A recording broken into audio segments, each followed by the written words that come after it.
पिछली बार यहीं बैजनाथ धाम पर गणेश ने अपनी बुद्धिमत्ता से रावण को पराजित किया था और अब वही अरुणासुर के साथ होने वाला है।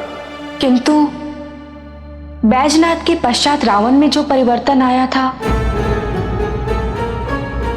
कहीं वो अरुणासुर के साथ ना हो जाए। क्या तुम जानते हो ये शिवलिंग यहाँ पर क्यों है? लोक कथा सुनने में मुझे कोई रुचि नहीं है। अहंकार। युगों पूर्व कोई था जिसका अहंकार अपनी पराजय स्वीकार नहीं कर सका था, इसीलिए उसने इस शिवलिंग पर आघात किया था। विडंबना तो यह थी कि कुछ क्षण पूर्व यह शिवलिंग उसे अपने प्राणों से भी अधिक प्रिय था, परंतु तुम्हें देखकर यह प्रतीत हो रहा है कि तुम अपने अहंकार के दास बनने की भूलकर अपने प्राण नहीं गवाओगे, है ना?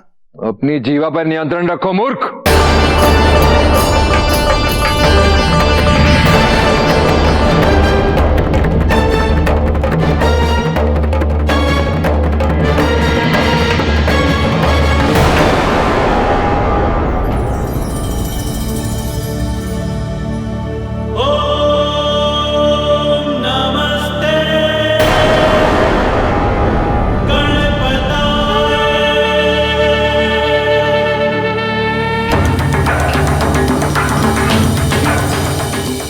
महादेव ने अपने पुत्र को भेजा है मुझसे युद्ध करने।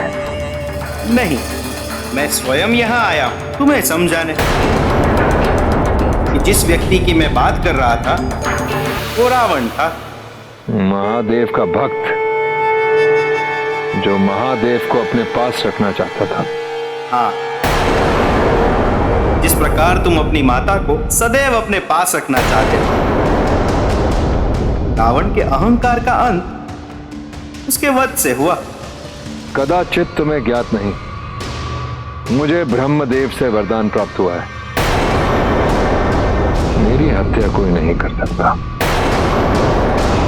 मैं वैद्यनाथ को प्राप्त करके रहूंगा। मैंने भी किसी को वचन दिया है, मैं तुम्हें वैद्यनाथ का आह्वान करने नहीं दूंगा, और एक बार मैंने वचन दे दिया तो दे दिया।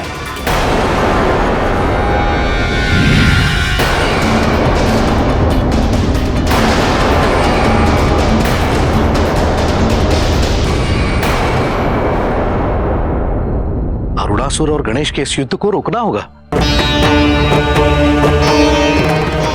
अरुणासुर गणेश को कोई क्षति नहीं पहुंचा सकता, किंतु ब्रह्मदेव के वरदान के उपरांत गणेश द्वारा भी अरुणासुर को क्षति पहुंचाना संभव नहीं है। यह युद्ध तो कभी समाप्त नहीं होगा।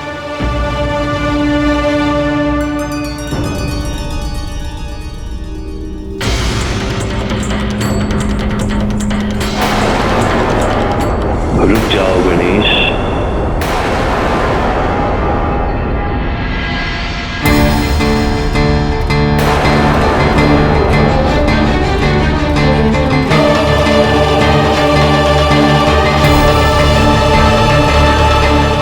नारद ने बताया नहीं कि उसके आराध्य भी मुझसे भेंट करने आएंगे। आना पड़ा अरुणासुर,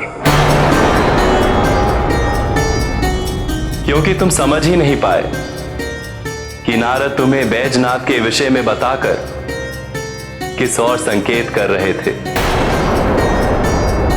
अपनी साधना में तुम्हें यह तो ज्ञात हो गया कि अपनी माता को पुनर्जीवित करने हेतु तुम्हें भूत, वनस्पति और जीव की आवश्यकता होगी, और जो तुम नहीं समझ पाए वो ये है कि भूतनाथ, वैद्यनाथ और पशुपतिनाथ एक ही है।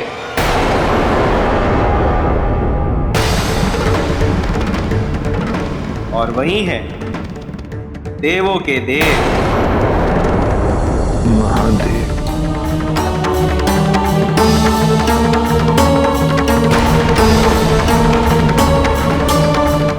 अरुणासुर, भूतनाथ से पराजित हो चुके हो। अब भी समय है,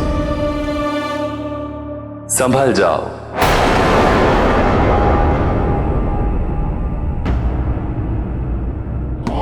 यदि भूतनाथ, वैद्यनाथ और पशुपतिनाथ एक ही हैं, तो मैंने भूल की।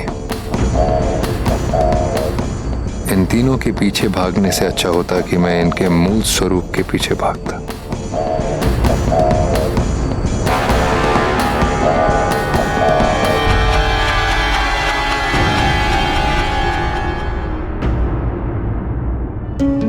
अरुणासुर ने आपकी चेतावनी की उपेक्षा की है। अब क्या होगा मामा जी? वही होगा जो पहले हुआ है।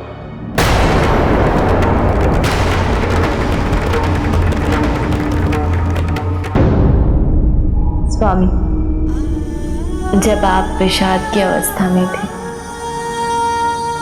तब गणेश और कार्तिकेय प्रतिपल हमारा ध्यान रखा था।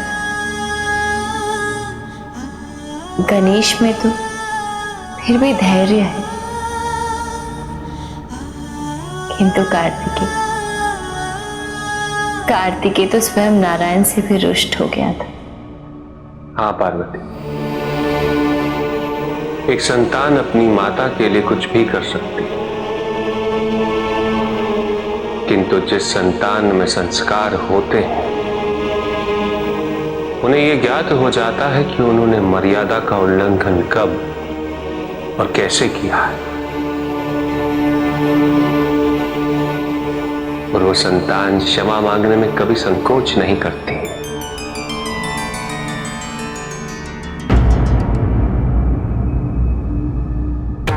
किंतु इस संसार में कुछ संतानें ऐसे भी होती हैं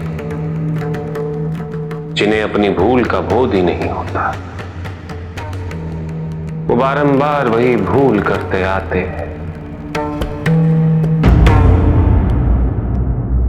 राजा, यदि ये भूतनाथ, वैद्यनाथ और पशुपतिनाथ, यदि ये तीनों एक ही हैं, तो वो पुनः आपसे युद्ध क्यों करेंगे?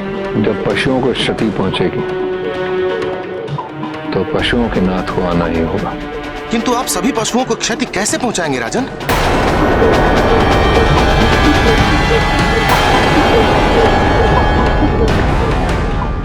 सभी पशुओं की जननी के माध्यम से।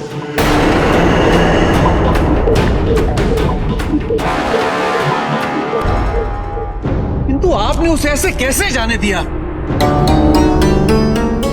क्योंकि मामा जी को भी यही उचित लगा। यदि आप उनके निर्णय से असंतुष्ट हैं, तो चलिए उनसे बात कर सकते हैं। नहीं नहीं नहीं, उसकी आवश्यकता नहीं है। यदि नारायण ने कहा है तो कुछ सोच समझ कर ही कहा होगा।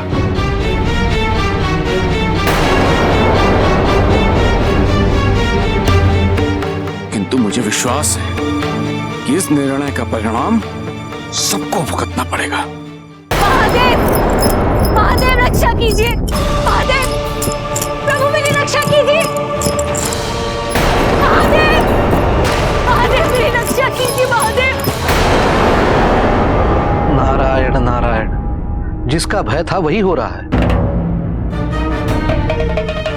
अरुणासुर ने नारायण की चेतावनी की उपेक्षा कर दी है और अब वो पशुपतिनाथ को कामधेनु की रक्षा हेतु उसके समक्ष आने पर विवश कर रहा है।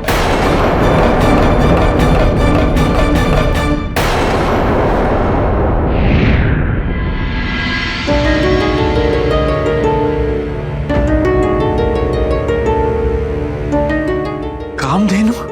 देवराज, देवराज मेरी रक्षा कीजिए।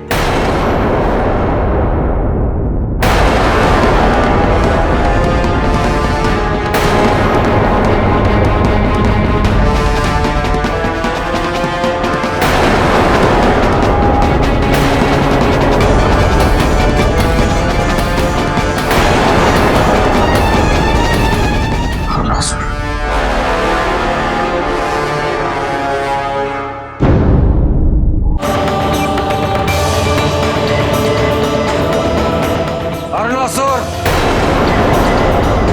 स्वर्ग लोक तक आने का तो साहस कैसे किया तूने? इस बार वज्र नहीं निकलेगा देवराज।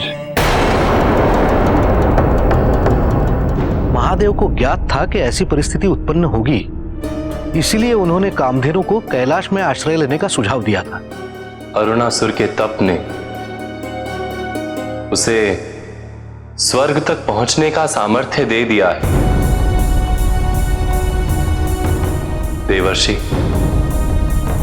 कामधेनु की पुत्रियों को इस स्थिति से अवगत कराइए।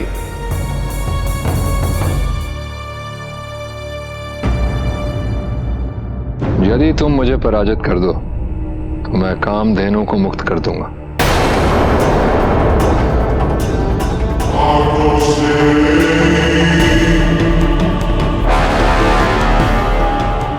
ये कैसी दुविधा में डाल दिया है मुझे इस दुष्ट ने। यदि मैं कामधेनु की रक्षा करने के लिए युद्ध नहीं करता हूं तो ऋषिगण मुझे श्राप अवश्य दे देंगे। और यदि मैं युद्ध करके कहीं पराजित हो गया तो मेरा बड़ा अपमान हो जाएगा। क्या करूं मैं?